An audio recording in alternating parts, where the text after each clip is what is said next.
My name is Sylvia. I am 34 years old, and I work as a corporate compliance officer for a massive international logistics firm. My entire career revolves around finding discrepancies. I look at contracts, I review communications, and I search for the spaces where the official story does not match the documented reality. In my profession, you learn a fundamental truth about human nature. Liars always leave a paper trail. They cannot help themselves. They become so arrogant, so convinced of their own brilliance, that they forget to cover their tracks in the shadows. So, when I walked into the grand ballroom of the Sterling family's historic country estate on the exact evening of my 5th wedding anniversary, I did not wear a ball gown. I wore a tailored black suit. I walked past tables covered in white silk, past crystal chandeliers dripping with light, and past 300 of the wealthiest, most elite socialites in the state. I was looking at my husband, Julian. He was standing on a raised stage, holding a microphone, wearing a bespoke tuxedo. Standing next to him was his mother, Beatrice, the terrifying matriarch of the Sterling Empire. Julian was raising a glass of champagne, giving a speech about family, loyalty, and the tragic burden of being a single father. He did not know I was in the room. He believed I was 40 miles away, sitting in our suburban home, oblivious to his whereabouts. He believed that for 5 entire years, he had successfully convinced his billionaire family that the woman raising his son was nothing more than a hired nanny. And he believed that I still thought his family had completely disowned him. He was wrong on every single count, and I had brought 50 copies of a legally binding dossier to prove it. Welcome back to Family Drama Files, where we tell quiet, true-to-life stories about deep betrayal, methodical justice, and the exact moment someone stops shrinking to accommodate the toxic, cowardly people in their lives. If you have ever been treated like a secret, or if you have ever played the long game to destroy someone who underestimated your intelligence, this story is for you. Drop a comment below to let me know where you are listening from, and be sure to subscribe. To understand the absolute, staggering audacity of the trap Julian built for himself, you have to understand the beginning of our relationship and the lie that served as the foundation of our entire marriage. I met Julian when I was 28 years old. I was sitting in a quiet coffee shop near my office, reading a book on forensic accounting, when a little boy tripped over a chair leg and dropped his juice box onto my shoes. The boy was 3 years old. His name was Leo. Julian rushed over, apologizing profusely, offering to pay for the dry cleaning. He was incredibly charming. He had dark hair, an easy, self-deprecating smile, and the exhausted look of a parent running on fumes. He told me he was a single father. He explained that Leo's mother had walked out on them when Leo was only 6 months old, deciding she did not want the burden of motherhood. I felt an immediate surge of empathy for him. We had coffee, then we had dinner. Within 6 months, we were completely inseparable. Julian was a wonderful partner in those early days. He was attentive, he was affectionate, and most importantly, I fell completely in love with little Leo. I had always wanted a child, and Leo was a sweet, anxious, brilliant little boy who desperately needed a mother's steady presence. By the time Leo was 4, he was calling me Mom. But there was a shadow over Julian's life. Whenever I asked about his extended family, Julian would become incredibly tense. His jaw would clench, he would look at the floor, and his voice would drop to a whisper. "They are toxic, Sylvia," Julian told me one evening, sitting on my sofa. "My family is old money, the Sterling family. They are obsessed with status, with bloodlines, and with control. My mother, Beatrice, is a monster. When I told her I was dating you, a woman with a normal job, a woman who actually works for a living instead of attending charity galas, she threatened to take Leo away from me. She demanded I leave you, so I cut them off. I walked away from the trust fund. I walked away from the inheritance. I chose you and Leo. They are dead to me." I was moved to tears. I believed him completely. I thought I had found a man who was so fiercely loyal, so incredibly brave, that he would walk away from a billion-dollar dynasty just to protect the woman he loved. We got married in a quiet, private ceremony at the county courthouse. It was just Julian, myself, Leo, and 2 of my closest friends acting as witnesses. Julian did not invite a single member of his family. He told me it was too dangerous, that Beatrice would hire lawyers to try and ruin our special day. For the first 2 years of our marriage, our life was peaceful. We lived in a beautiful 4-bedroom house in a quiet, upper-middle-class suburb. Julian worked as an investment consultant, maintaining a very comfortable income. I continued my work in corporate compliance. I raised Leo. I cooked our meals. I managed our household. And I believed I was living a quiet, happy life with a man who had sacrificed his kingdom for me. Julian told me that he occasionally had to go on weekend business retreats. Sometimes, he said, he needed to take Leo with him to visit specialized tutors or to attend father-son bonding camps that were required by the custody agreement he still held with Leo's absent biological mother. I never questioned it. I trusted my husband. But liars, as I said, always leave a paper trail. The discovery happened in the autumn of our 2nd year of marriage. Julian was supposedly in another state, attending a 3-day financial seminar, and he had taken Leo with him for a weekend adventure at a nearby theme park. I was at home, doing a deep clean of Julian's home office. I was wiping down his heavy mahogany desk when I accidentally knocked over a stack of files. A small, black leather notebook fell onto the floor, and a folded piece of heavy cardstock slipped out from between the pages. I picked it up. It was not a business card. It was an embossed, gold-foiled invitation.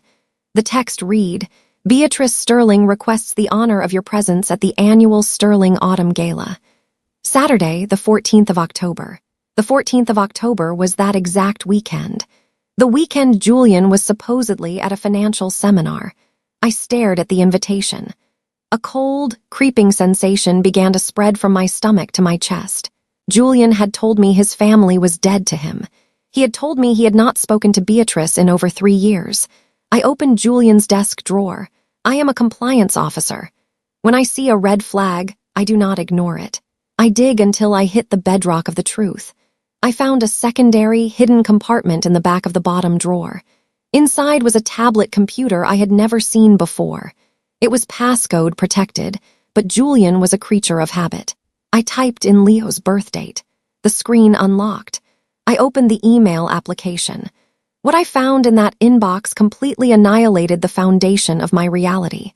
It was a secondary email account, used exclusively for communication with the Sterling family and their estate managers. There were hundreds of emails. Emails from Beatrice. Emails from Julian's brothers. Emails discussing trust fund distributions, holiday plans, and family dinners. Julian had not been cut off. Julian had not walked away from his family. He had been visiting them constantly. Every single business trip, every single father-son weekend, Julian had been driving 3 hours north to the Sterling family estate, taking Leo to mingle with the billionaires he claimed to despise. My hands began to shake as I clicked on an email thread from Beatrice, dated just 2 months prior. The subject line read, "The boy's upbringing." I read my mother-in-law's words. "Julian," Beatrice wrote, "I am deeply concerned about Leo's manners at Sunday dinner. He used the wrong fork for his salad, and his posture is atrocious. I hope you are adequately supervising the hired help. The nanny you employ, Sylvia, I believe her name is. She seems entirely too comfortable with the boy. I expect you to remind her that she is an employee, not a mother. Do not let her overstep her station." I stopped breathing. I read the paragraph again.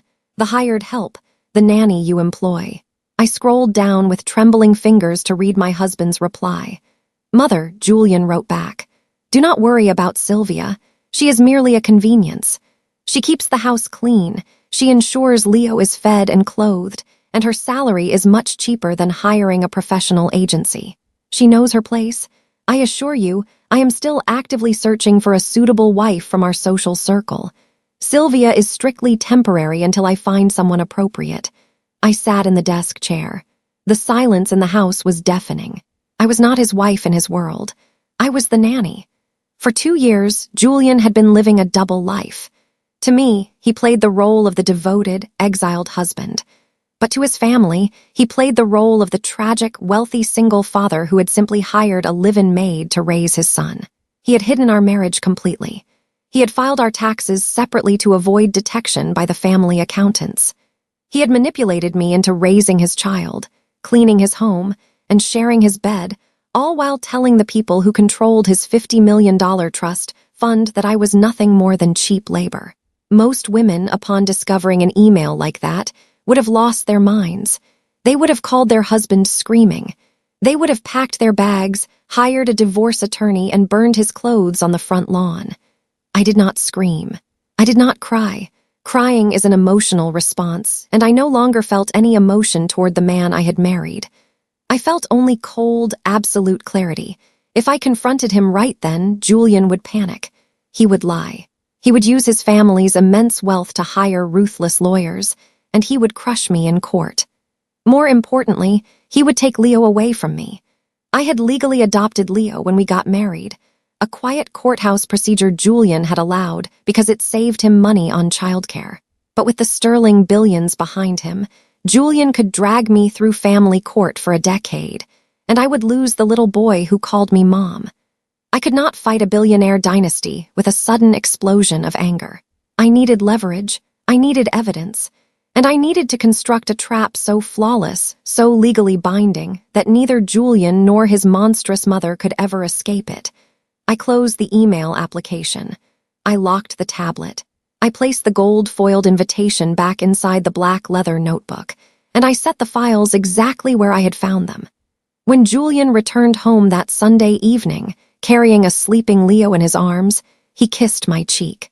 "I missed you, darling," Julian said, giving me his best exhausted father smile. "The seminar was brutal. I cannot wait to just be home with my beautiful wife." I smiled back at him. It was a perfect, warm, loving smile. "I missed you too, Julian," I said. "Tell me everything about your trip." And so began the longest, most meticulous performance of my entire life. For 3 years following that discovery, I let my husband believe I was completely blind. I let him think I was the gullible, loving wife who believed every lie he told. When he packed his bags for a weekend corporate retreat, I ironed his shirts. When he took Leo to visit the specialized tutor for the holidays, I packed Leo's bags and waved goodbye from the porch. But the moment Julian's car pulled out of the driveway, I went to work. I purchased specialized, undetectable spy software and installed it on his hidden tablet. I began intercepting every single email, every single financial transfer, and every single text message he exchanged with Beatrice and the Sterling estate managers. I documented the absolute horror of how they spoke about me. Beatrice would send Julian emails demanding that he force the nanny to use the servant's entrance if she ever accompanied Leo to the estate. I never did. Julian always made sure I stayed home. Julian would reply, assuring his mother that I was kept strictly in line, that I was barely educated, and that I was lucky to have a roof over my head. I read emails where Beatrice introduced Julian to daughters of senators and oil tycoons, actively arranging dates for my husband. I read Julian's replies, where he eagerly accepted these dates, complaining about how exhausting it was to pretend to tolerate the hired help back home. The psychological toll of reading your own husband degrade you to secure his inheritance is difficult to describe. It is a slow, dripping poison. But every insult, every lie, every instance of financial fraud he committed by hiding our marital assets from his trust managers, I simply downloaded, printed, and placed into a heavily encrypted fireproof safe in a private storage unit under a false name. I was building a bomb. During those 3 years, I also executed my own financial strategy. I knew that when the explosion happened, I would need capital that Julian could not touch. Because Julian was hiding our marriage from his family's accountants, he insisted we keep our bank accounts completely separate. He thought he was protecting his trust fund from me. In reality, he was protecting my income from himself. I received 2 major promotions at my logistics firm. My salary tripled. I invested heavily. I purchased a second property under an LLC that could not be traced back to my personal name. I built a financial fortress while Julian was busy playing dress-up for his mother. But my primary focus was always Leo. Leo was a brilliant, observant child. As he grew older, reaching 6, then 7, then 8 years old, he began to notice the discrepancy. He noticed that when we were home, I was his mother. But when Julian took him to the Sterling estate, Julian told Leo he had to call me Miss Sylvia if anyone asked. One evening, when Julian was out on a date arranged by Beatrice, I was tucking Leo into bed. "Mom," Leo asked quietly, clutching his stuffed bear, "why does Dad make me pretend you are just my babysitter when we go to grandmother's house? Grandmother says you are poor and that you just work for us." My heart broke into 1,000 pieces. I sat on the edge of his bed and stroked his hair. "Leo, you are a very smart boy," I said softly. "You know that sometimes people tell stories because they are afraid of the truth. Your father is afraid of your grandmother. He thinks that if he tells her the truth, she will be angry." "Are you poor?" Leo asked, his big eyes looking up at me. "No, sweetheart," I smiled. "I am not poor, and I am not just your babysitter. I am your mother. I will always be your mother. And very soon we are not going to have to pretend anymore." "Promise," Leo whispered. "I promise," I said, kissing his forehead. The trigger for the explosion arrived exactly 4 weeks before our 5th wedding anniversary. I was intercepting Julian's emails as usual when a message from Beatrice caught my eye. The subject line was, "The Grand Announcement." I opened it. "Julian," Beatrice wrote, "the family gala next month will be the perfect venue. You have courted the senator's daughter for 6 months now. She is an impeccable match. I have spoken with her mother, and they are expecting a proposal. You will propose to her on stage at the gala. It will secure the Sterling legacy. As for the nanny, Sylvia, it is time to dismiss her. The new bride will not want the hired help lingering around the child. Give Sylvia a small severance package and ensure she is out of the house before the wedding." I sat at my kitchen island, staring at the screen. Julian was going to propose to another woman, while legally married to me. He was planning to commit bigamy, dissolve our life, and throw me out on the street with a small severance package. I clicked on Julian's reply, sent 20 minutes later. "Mother, you are right as always. The senator's daughter is perfect. I will purchase the ring this week. I will handle Sylvia. She is naive. She will not cause a scene. I will simply tell her my financial situation has changed and I can no longer afford her services. The boy will adapt. He was going to fire his own wife." I did not cry. I smiled. A cold, terrifying smile that stretched across my face in the empty kitchen. Julian had finally given me the exact piece of leverage I needed to destroy him completely. He was not just a liar. He was actively plotting to commit monumental fraud against the Sterling family trust, against the senator's family, and against the state. I picked up my phone and dialed the number of the most ruthless family law and corporate fraud attorney in the city.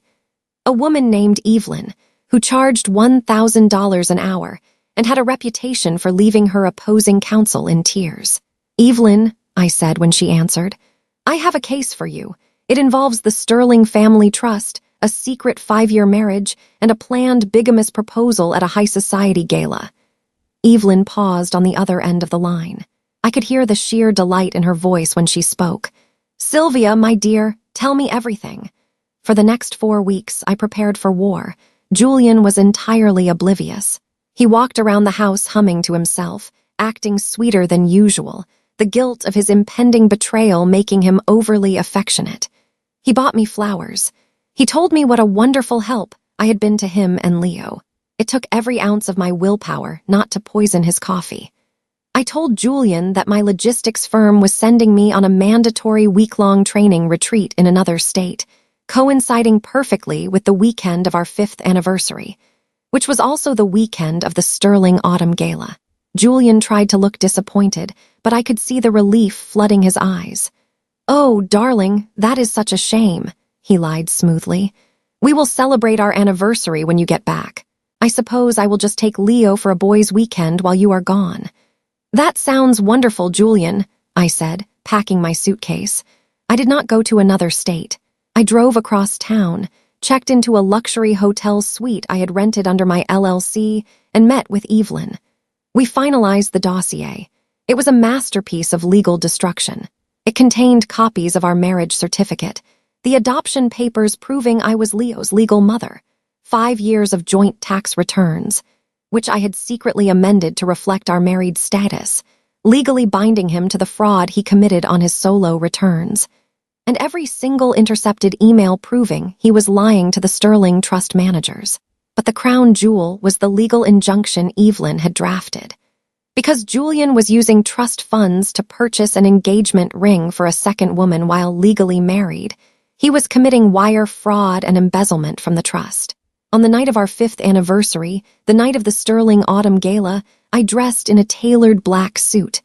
I looked like an executive, an auditor, a woman arriving to execute a hostile takeover. I hired a private town car.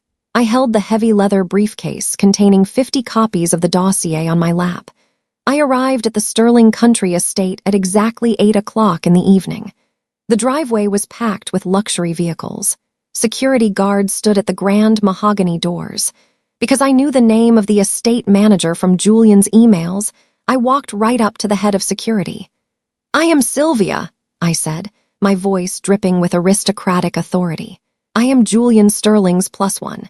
He forgot my security clearance pass. Call Mr. Harrison, the estate manager, and tell him the nanny is here to deliver Master Leo's emergency medication."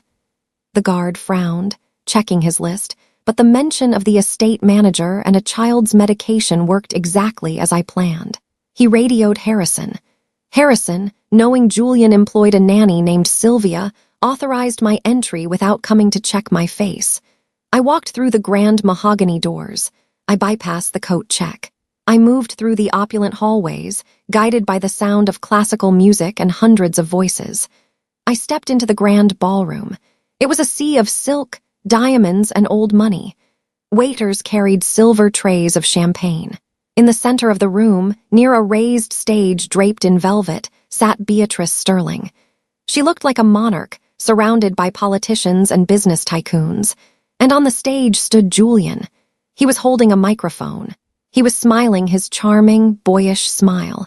Sitting at a table directly in front of the stage was a beautiful young woman, the senator's daughter.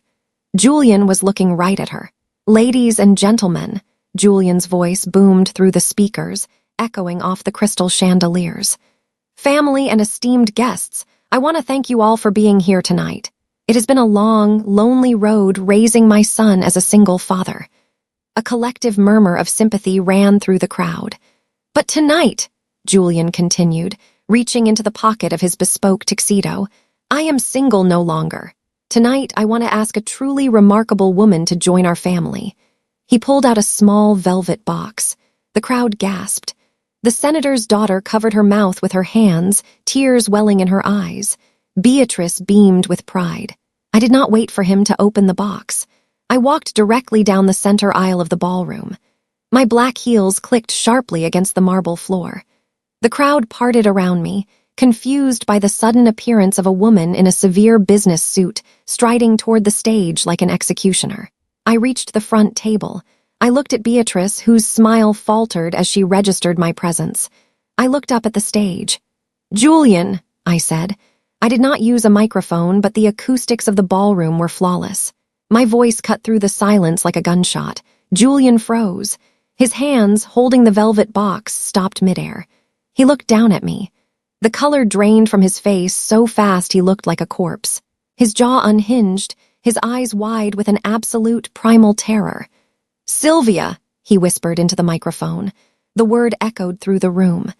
"Happy anniversary, Julian," I said, my voice ringing clear and steady for all 300 guests to hear. "I thought it was incredibly rude of you to propose to another woman on the exact night of our 5th wedding anniversary, so I decided to crash the party." The grand ballroom went entirely, horrifyingly silent. 300 of the wealthiest people in the state stopped breathing. The string quartet in the corner abruptly stopped playing mid-note, a cello letting out a jarring, screeching halt. Julian stood on the raised stage, perfectly illuminated by the spotlights. He looked like a deer that had not only been caught in the headlights, but had realized the truck was being driven by its own executioner. The velvet ring box slipped from his trembling fingers, hitting the wooden stage floor with a loud, hollow thud. "Sylvia," Julian choked out, his voice raw, completely forgetting he was still holding the microphone. The sound blasted through the massive speakers. What? What are you doing here? You're supposed to be out of state. And you're supposed to be a single father," I replied, looking directly up at him. It seems we both struggle with honesty. Before Julian could stammer another excuse, Beatrice Sterling rose from her seat at the front table. She moved with the terrifying, aggressive grace of a woman who had never been contradicted in her entire life. She glared at me, her eyes sweeping over my tailored black suit with absolute disdain. "Security," Beatrice snapped, her voice like cracking ice. "Security, remove this woman immediately. Julian, who is this deranged person?" Julian looked at his mother, his face slick with panic sweat. He opened his mouth to speak, to deploy the lie he had used for 5 years, but I did not give him the chance. "I am not a deranged person, Beatrice," I said, turning my attention to the matriarch. I kept my posture perfectly straight, meeting her furious gaze without a flinch. "I am the woman who has raised your grandson for the last 5 years. The woman Julian told you was just cheap, hired help." Beatrice's eyes narrowed. "The nanny, how dare you interrupt a private family function? You are fired. Now get out before I have you arrested for trespassing."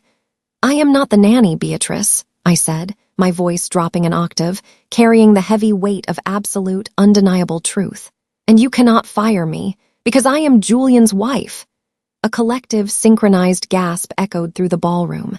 The senator's daughter, sitting just a few feet away, stood up so fast she knocked her chair backward. She stared at Julian, her face contorted in shock.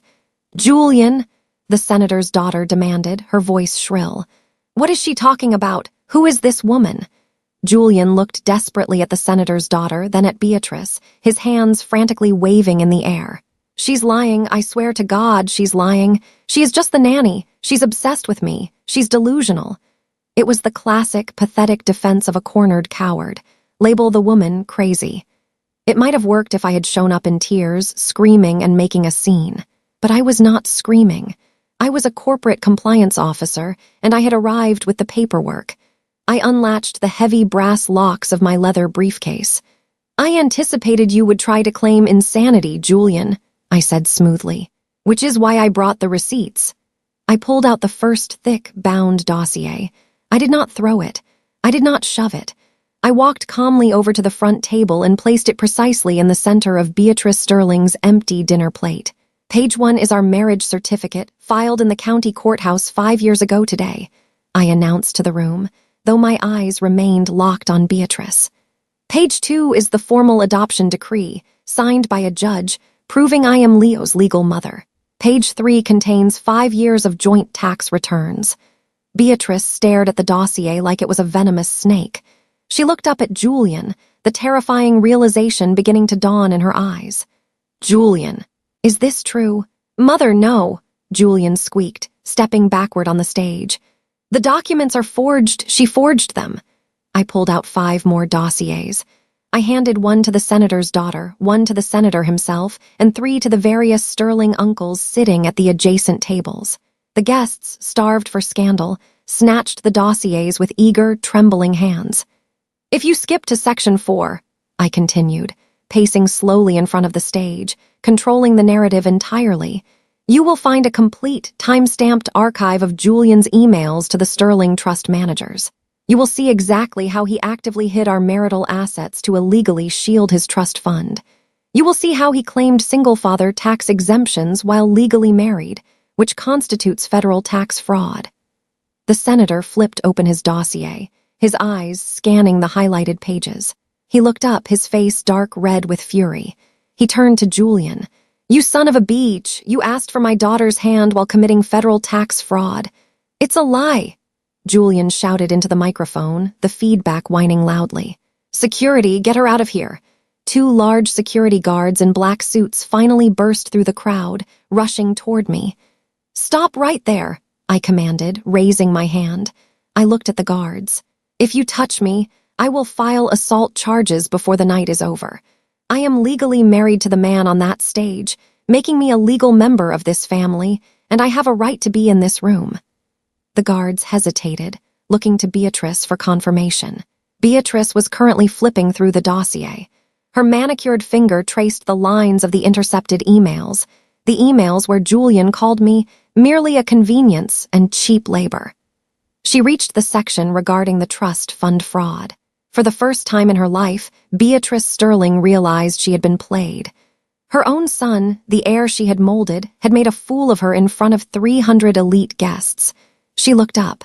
She did not look at me. She looked at Julian. "Julian," Beatrice said. Her voice was terrifyingly quiet, barely more than a whisper, but it carried a lethal, chilling authority. "You married a commoner. You adopted her to the boy. And you lied to the estate managers." "Mother, please, I had to," Julian cried out, practically falling to his knees on the edge of the stage. The microphone picked up his pathetic sobbing. "I loved her, but I knew you would cut me off. I just wanted to keep my inheritance. I was going to get rid of her, I swear. I was going to fire her tomorrow." The entire ballroom recoiled in disgust. He had just admitted it. Into a live microphone.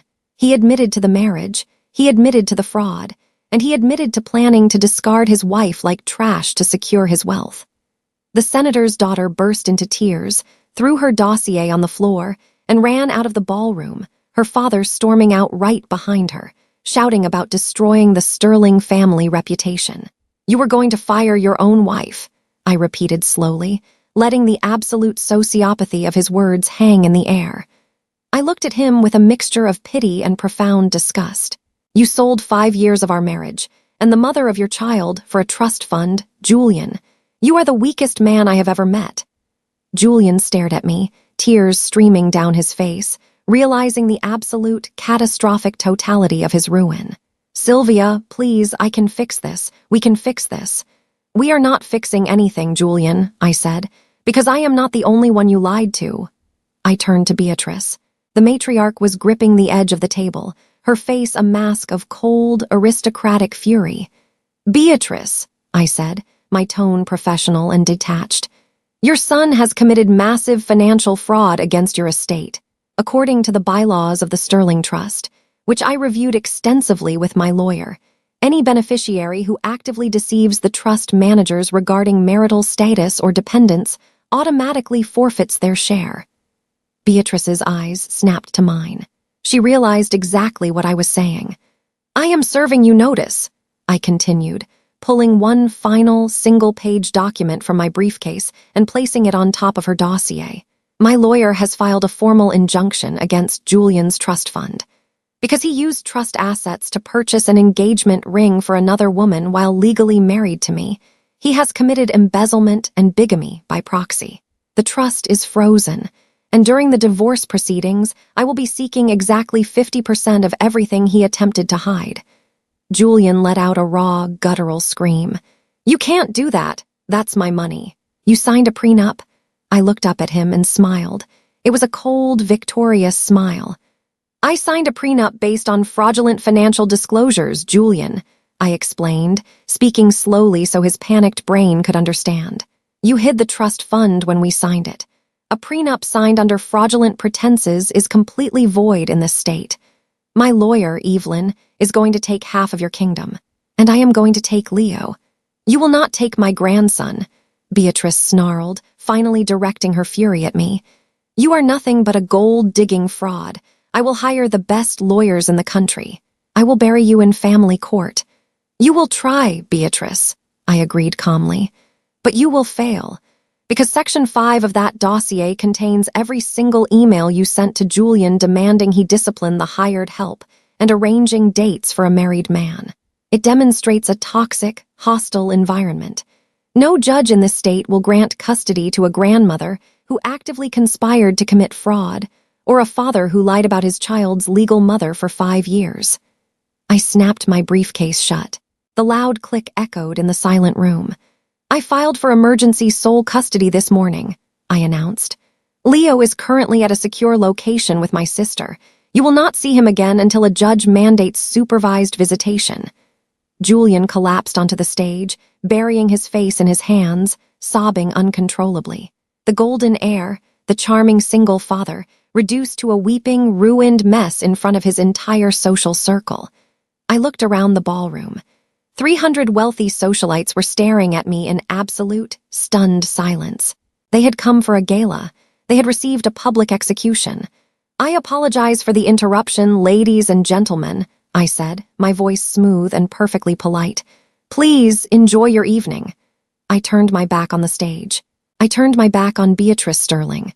I walked back up the center aisle, my head held high, my heels clicking rhythmically against the marble. The crowd parted for me instinctively, stepping out of my way as if I were royalty. I walked out the grand mahogany doors, leaving the Sterling dynasty to tear itself apart in my wake. The aftermath was exactly as ruthless and methodical as my lawyer, Evelyn, promised it would be. Beatrice Sterling attempted to make good on her threat. She hired a team of elite corporate lawyers to unfreeze Julian's trust and fight the divorce settlement. But Evelyn was a shark who thrived in bloody waters. She used the 50 copies of the dossier I had distributed at the Gala to turn the court of public opinion entirely against the Sterlings. The senator, humiliated by the near engagement of his daughter to a married fraudster, used his political influence to ensure the judge assigned to the case was impervious to Sterling bribes. Because Julian had actively committed fraud by hiding marital assets, the judge ruled the prenuptial agreement entirely void. Evelyn successfully pierced the veil of the Sterling trust, arguing that because Julian had commingled trust funds to maintain our household, while lying about it, a portion of the trust was considered marital property. I did not take half his kingdom. I didn't want it. But I took exactly enough to ensure Leo's future was permanently secure and enough to bankrupt Julian's personal liquid assets. The custody battle was over before it even began.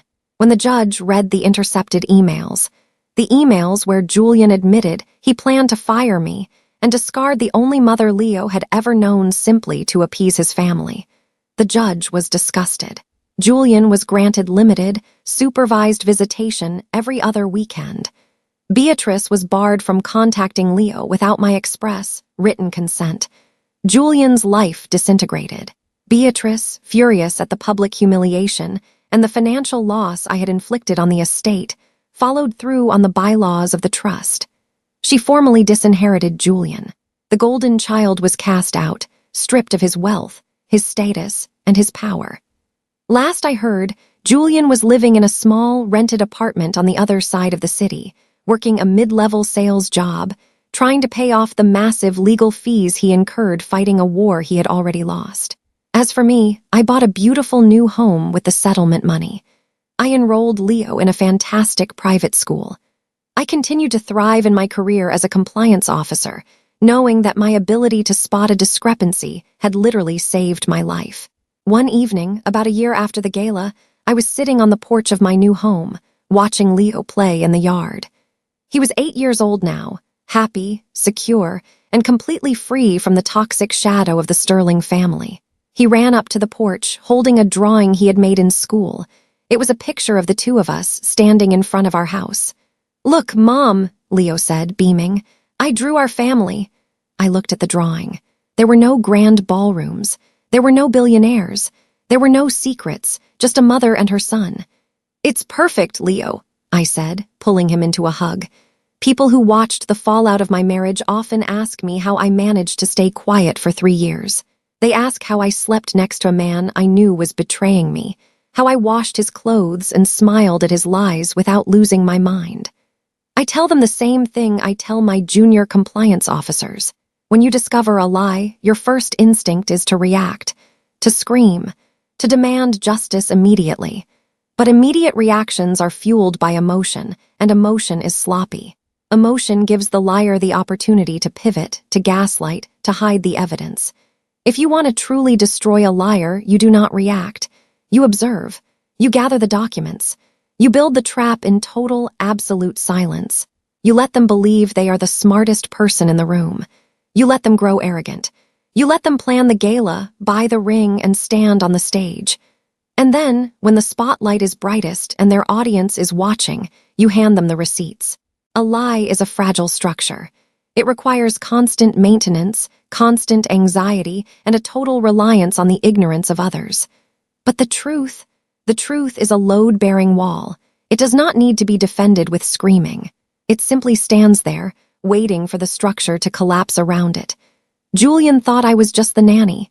He thought I was cheap labor, an uneducated placeholder he could discard when a better offer came along.